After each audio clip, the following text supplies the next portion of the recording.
നമസ്കാരം. വർക്കൗട്ട് ചെയ്യുന്നവരുടെ ശ്രദ്ധയ്ക്കും വർക്കൗട്ട് ചെയ്യാൻ ആഗ്രഹിക്കുന്നവരുടെ കൂടുതൽ ശ്രദ്ധയ്ക്കും ഇനി ഇത് രണ്ടും വർക്കൗട്ട് ചെയ്യാത്തവരും വർക്കൗട്ട് ചെയ്യാൻ താല്പര്യമില്ലാത്തവരും ആയിട്ടുള്ള പിന്നെ ഒരു മൂന്നാമത്തെ വിഭാഗമുണ്ട്. വർക്കൗട്ട് ഒട്ടും ചെയ്യാൻ ആഗ്രഹിക്കാത്തവർ. അവരെ നമ്മൾ പല രീതികളിൽ വിശേഷിപ്പിക്കും, മടിയന്മാരെന്നോ അങ്ങനെയൊന്നും ഞാൻ വിശേഷിപ്പിക്കാൻ ആഗ്രഹിക്കുന്നില്ല. അവർക്ക് താല്പര്യമില്ലാത്തവരും എല്ലാവർക്കും പക്ഷെ ചില കാര്യങ്ങളിൽ വലിയ ആഗ്രഹമുണ്ടാവും. എൻ്റെ ദൈനംദിന ജീവിതത്തിൽ ഞാൻ ചെയ്യുന്ന പ്രവൃത്തികൾക്കൊന്നും തടസ്സമില്ലാണ്ട്, വേദനയില്ലാണ്ട്, അസ്വസ്ഥതകളില്ലാണ്ട് എൻ്റെ സന്ധികളൊക്കെ പ്രവർത്തിക്കണം, എൻ്റെ മാംസപേശികളൊക്കെ പ്രവർത്തിക്കണം, അതിനു വേണ്ടിയെങ്കിലും ചെറിയ എന്തെങ്കിലും വർക്കൗട്ടൊക്കെ ചെയ്യാം എന്ന് കരുതുന്നവരും ഉണ്ട് നമ്മുടെ കൂട്ടത്തിൽ തന്നെ, അല്ലേ? അപ്പോൾ ബോഡി ബിൽഡിങ്ങിനോ നല്ല ഫിസിക്കിന് വേണ്ടി പ്രവർത്തിക്കുന്നവരും അല്ലാത്തവരുമായിട്ടുള്ള എല്ലാവരെയും ശ്രദ്ധയ്ക്ക് വേണ്ടിയാണ് ഈ ഒരു വീഡിയോ. അതായത് നിങ്ങൾ ഓരോ മസിൽസും, അതായത് മാംസപേശികളുടെ ഒരു കൂട്ടായ്മയും ഒരു ഗ്രൂപ്പ് ഓഫ് മസിൽസും പ്രവർത്തിപ്പിക്കാൻ അല്ലെങ്കിൽ നല്ല പേശി ബലം ഉണ്ടാക്കിയെടുക്കാനായിട്ട് ശ്രമിക്കുന്നത് പലപ്പോഴും വിഫലമായി മാറാറുണ്ട്. ഈ പരിശ്രമങ്ങളൊക്കെ ചുമ്മാതായി പോകാറുണ്ട്. ഒരുപാട് നാൾ നിങ്ങൾ ആ മാംസപേശികൾ, ആ മസിൽസിന് നല്ല എക്സസൈസ് കൊടുക്കുന്നു എന്ന് കരുതിയതിന് ശേഷവും ആ മാംസപേശികൾക്കൊന്നും കാര്യമായ ഒരു മാറ്റം കാണാറില്ല. അതായത് നിങ്ങളുടെ പഴയ ഷേപ്പ് തന്നെ നിലനിന്ന് പോവും, ഇങ്ങനെ പോവും, അല്ലേ? അപ്പോൾ അവസാനം നിങ്ങൾക്ക് തന്നെ മടുപ്പ് തോന്നും. ഞാൻ ഇത്രയൊക്കെ വർക്കൗട്ട് ചെയ്യുന്നത്. എസ്പെഷ്യലി ജിമ്മിൽ പോകുന്ന ആൾക്കാർക്കാണ് ഈ നിരാശ കൂടുതലുണ്ടാകുന്നത്. പക്ഷേ ഇതിന് അടിസ്ഥാനപരമായ ചില കാരണങ്ങളുണ്ടെന്നുള്ളത് പലപ്പോഴും നമ്മൾ വിസ്മരിക്കുന്നു. എന്തുകൊണ്ടാണ്? ചില മസിൽസ് എക്സസൈസിന് നല്ല രീതിയിൽ പ്രതികരിക്കും. നമ്മൾ ഉദ്ദേശിക്കുന്ന നിലയിലേക്ക് അവ മാറും. അതിൻ്റെ ഷേപ്പ് ആണെങ്കിലും അതിൻ്റെ ടോൺ ആണെങ്കിലും അതിൻ്റെ ബൾക്കാണെങ്കിലും എല്ലാം നമ്മൾ ഉദ്ദേശിക്കുന്ന നിലയിലേക്ക് മാറുന്നത്. എങ്കിൽ മറ്റ് ചില മാംസപേശികൾ ഒട്ടും മാറില്ല. ഈ മാറാത്ത മാംസപേശികളിൽ ഏറ്റവും പ്രശ്നക്കാരൻ ഏതാണെന്ന് അറിയാവോ? കാഫ് മസിൽസാണ്. കാഫ് മസിൽസ് എന്ന് പറഞ്ഞാൽ മുട്ടിന് താഴെ കാലിൻ്റെ പുറകിലുള്ള നല്ല മാംസളമായൊരു ഭാഗമുണ്ടല്ലോ, അതിനാണ് കാഫ് മസിൽസ് എന്ന് പറയുന്നത്. നമ്മുടെ മെഡിക്കൽ ടെർമിനോളജിയിൽ അതിനെ ഗാസ്ട്രോസോളിയസ് എന്നൊക്കെയാണ് അറിയപ്പെടുന്നത്. ഗാസ്ട്രോനീമിയസ് എന്ന് പറഞ്ഞ മസിലുണ്ട്, സോളിയസ് എന്ന് പറഞ്ഞ വേറെ മസിൽസ് ഉണ്ട്. ഏതാനും മസിൽസിൻ്റെ ഒരു കൂട്ടായ്മയാണത്. ഇതിനാണ് മൊത്തത്തിൽ കാഫ് മസിൽസ് എന്ന് പറയുന്നത്. അപ്പോൾ ഞാൻ ഈ ചാനലിൽ തന്നെ കാഫ് പുഷപ്സിനെ കുറിച്ചും കാഫ് മസിൽസിൻ്റെ പ്രാധാന്യം, പെരിഫറൽ ഹാർട്ടാണ് എന്നുള്ളതിനെക്കുറിച്ചൊക്കെ പറഞ്ഞിട്ടുണ്ട്. അതിനാൽ ഒരുപാട് ആൾക്കാർ ഈ കാഫ് മസിൽസിന് എക്സസൈസ് ചെയ്യാനുള്ള പരിപാടികളൊക്കെ ചെയ്യും. പക്ഷെ മാസങ്ങളോ വർഷങ്ങളോ ചെയ്തതിന് ശേഷവും കാര്യമായ ഫലം കാണില്ല. അത് നിങ്ങളുടെ കുറ്റമല്ല, അത് കാഫ് മസിൽസിൻ്റെ ഒരു പ്രത്യേകതയാണ്. എന്താണ് ഇവിടെ പ്രത്യേകത? ഏറ്റവും പ്രധാനമായിട്ടും കാഫ് മസിൽസിൻ്റെ സൈസാണ് അതിനെ ബൾക്ക് അല്ലെങ്കിൽ അതിൻ്റെ സൈസ് വർദ്ധിപ്പിക്കാൻ ഏറ്റവും വലിയൊരു തടസ്സമായിട്ട് ഇതിങ്ങനെ. പൊതുവെ ശരീരത്തിൻ്റെ ഭാരം ഏറ്റവും കൂടുതൽ താങ്ങേണ്ടി വരുന്ന മാംസപേശികളെന്ന നിലയ്ക്ക് നമ്മൾ ഇതിനേക്കാളും വലിയൊരു സൈസാണ്, വലിയൊരു ആകൃതിയാണ് ഇതിനെ പ്രതീക്ഷിക്കുന്നത്, ഏത് കാഫ് മസിൽസിന്. പക്ഷെ അങ്ങനെയല്ല.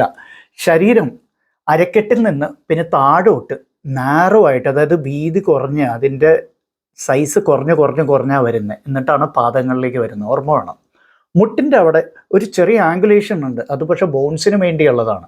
അതിന് താഴെ 2 ബോൺസ് ഉണ്ട്. ഏത്?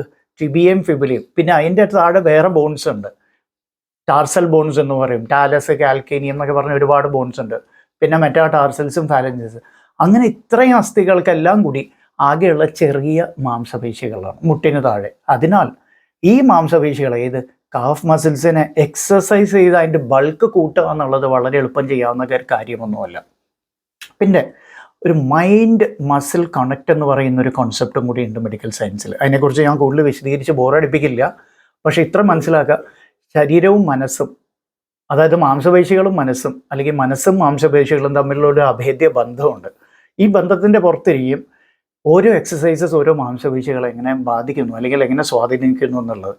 When it comes to the calf മസിൽസിനെ സംബന്ധിച്ചിടത്തോളം ഈ ബന്ധം വളരെ വളരെ വളരെ വീക്കാണ്, കാര്യമായി ഇതില്ല. അതായത് ഈ മസിൽസിന് അവയുടെ തന്നെ ആയൊരു മനസ്സുണ്ട്.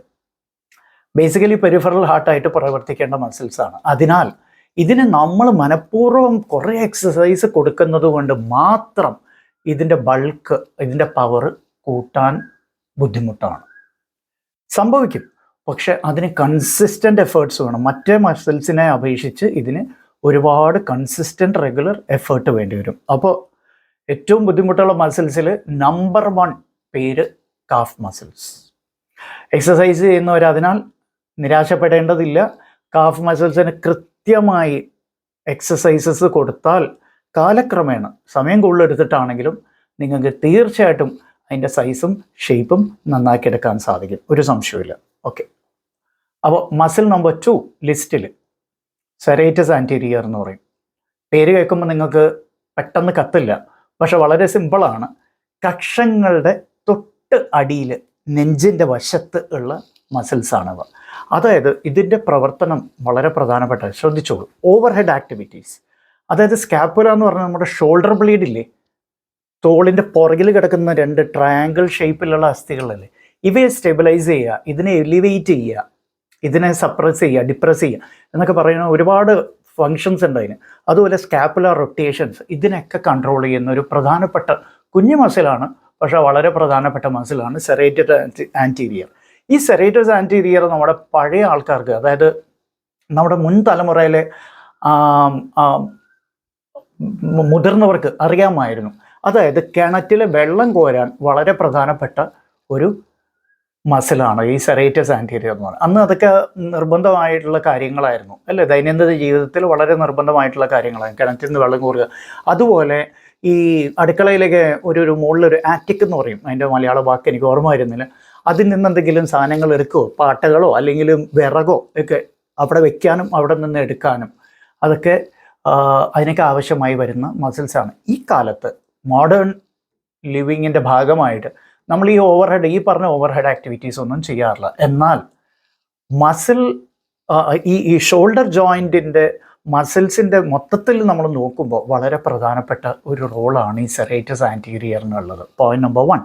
അതുപോലെ ചെസ്റ്റിൻ്റെ ഷേപ്പും പിന്നെ ലാറ്റിസിമസ് ഡോർസി എന്ന് പറഞ്ഞ പുറകിലുള്ള വിങ്സിൽ ഈ ജിമ്മുകാരൊക്കെ വിങ്സൊക്കെ കാണിക്കും, ഓർമ്മയുണ്ടല്ലോ അല്ലേ?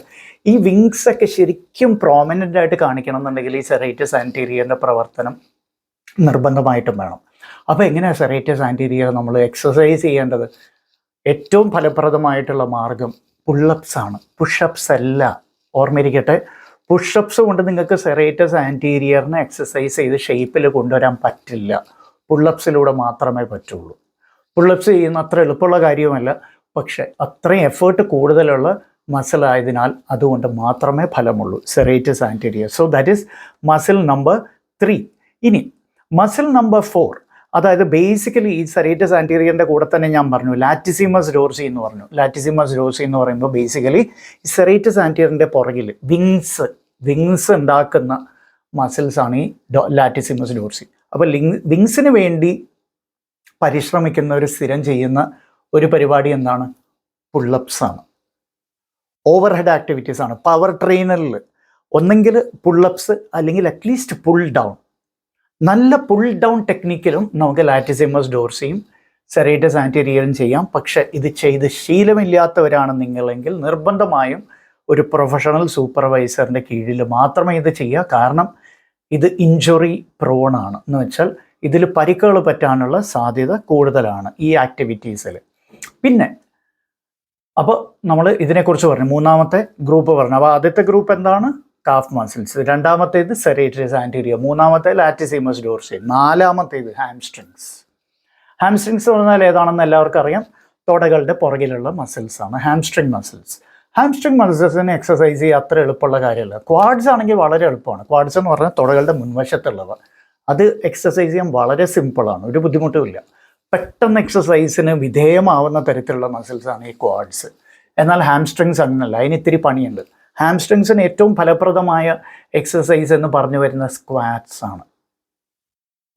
സ്ക്വാറ്റ്സ്, അത് പ്രത്യേകിച്ച് ഹാഫ് സ്ക്വാറ്റ്സിൻ്റെ അത്രയും ഫലപ്രദമായ ഹാംസ്ട്രിങ് മസിൽസ് വേറെ എക്സസൈസ് ഇല്ല.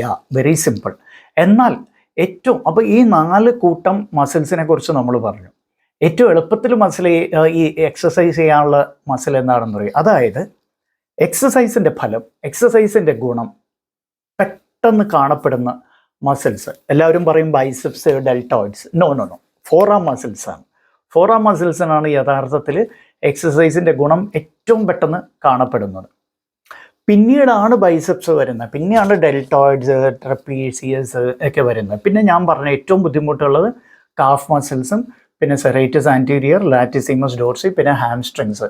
പിന്നെ എളുപ്പം ചെയ്യാവുന്നത് ഞാൻ ഓൾറെഡി പറഞ്ഞു കഴിഞ്ഞു, ക്വാഡ്രിസെപ്സ്. അപ്പോൾ ഇവയ്ക്ക് എങ്ങനെയാണ് നമ്മൾ കൃത്യമായിട്ട് എക്സസൈസ് കൊടുക്കേണ്ടത്? അത് ഓരോ വ്യക്തിയുടെ സാഹചര്യത്തിനും ലഭ്യമായിട്ടുള്ള ഉപകരണങ്ങളും ലഭ്യമായിട്ടുള്ള ട്രെയിനിങ്ങും അതിനനുസരിച്ചിരിക്കും. എല്ലാവർക്കും എല്ലാ തരത്തിലുള്ള എക്സസൈസും അനുയോജ്യമല്ല, അത് ഓർമ്മ വയ്ക്കുക. ഇപ്പോൾ ഈ വീഡിയോയിൽ ഞാൻ പറഞ്ഞിട്ടുള്ള ഈ എക്സസൈസ് എല്ലാവരും ചെയ്യാൻ പോയാലും ഫലം കണ്ടെന്ന് വരില്ല. അവിടെയാണ് നിങ്ങളുടെ ഒരു പേഴ്സൺ അല്ലെങ്കിൽ പ്രൊഫഷണൽ ട്രെയിനറിൻ്റെ ഒരു ഗുണം കിട്ടുന്നത്. ഈ പേഴ്സണൽ ട്രെയിനർ എന്ന് പറയുമ്പോൾ ഓരോ വ്യക്തിയുടെയും കൃത്യമായ മെഡിക്കൽ കണ്ടീഷൻ മനസ്സിലാക്കി അതിന് ആൻഡ് ലക്ഷ്യങ്ങൾ മനസ്സിലാക്കി ആ വ്യക്തിക്ക് എന്താണ് വേണ്ടത്, എന്തിനു വേണ്ടിയാണ് എക്സസൈസ് ചെയ്യാൻ വന്നിരിക്കുന്നത്, അല്ലെങ്കിൽ എന്തിനു വേണ്ടിയാണ് വർക്കൗട്ട് ചെയ്യാൻ വന്നിരിക്കുന്നത്. ചിലർക്ക് വെയിറ്റ് ലോസിനായിരിക്കാം, ചിലർക്ക് ഫിസിക്ക് നന്നാക്കി എടുക്കാനായിരിക്കും, ചിലർക്ക് സ്റ്റാമിന അല്ലെങ്കിൽ എൻഡ്യൂറൻസിന് വേണ്ടിയായിരിക്കും, ചിലർക്ക് കാർഡിയോ വാസ്കുലർ പ്രൊട്ടക്ഷനായിരിക്കും, വാട്ട് എവർ. അപ്പോൾ ആ ലക്ഷ്യം വെച്ചിട്ട് വേണം എക്സസൈസ് കസ്റ്റമൈസ് ചെയ്യാൻ. അതുകൊണ്ട് ഒരു കാര്യം കൂടി പറഞ്ഞു നിർത്തട്ടെ, ദയവായി എല്ലാവരും എല്ലാ തരത്തിലുള്ള എക്സസൈസസ് ചെയ്യണമെന്നോ അല്ലെങ്കിൽ ചെയ്യരുതെന്നോ അല്ല ഇവിടെ പറഞ്ഞു വരുന്നത്. ആൻഡ് ഇതിൽ പറഞ്ഞ സ്പെസിഫിക് എക്സസൈസസ് ആ സ്പെസിഫിക് ഗ്രൂപ്പ്സ് കൃത്യമായിട്ട് സൂപ്പർവിഷനിൽ മാത്രം ചെയ്യുക. ഇതിൽ കണ്ടിട്ട് എടുത്തിയാടി ചെയ്തിട്ട് പരിക്കുകൾ പറ്റാതിരിക്കുക. Please remain safe and secure. Thanks for watching and wish you all a very, very happy and healthy new year. Bye-bye.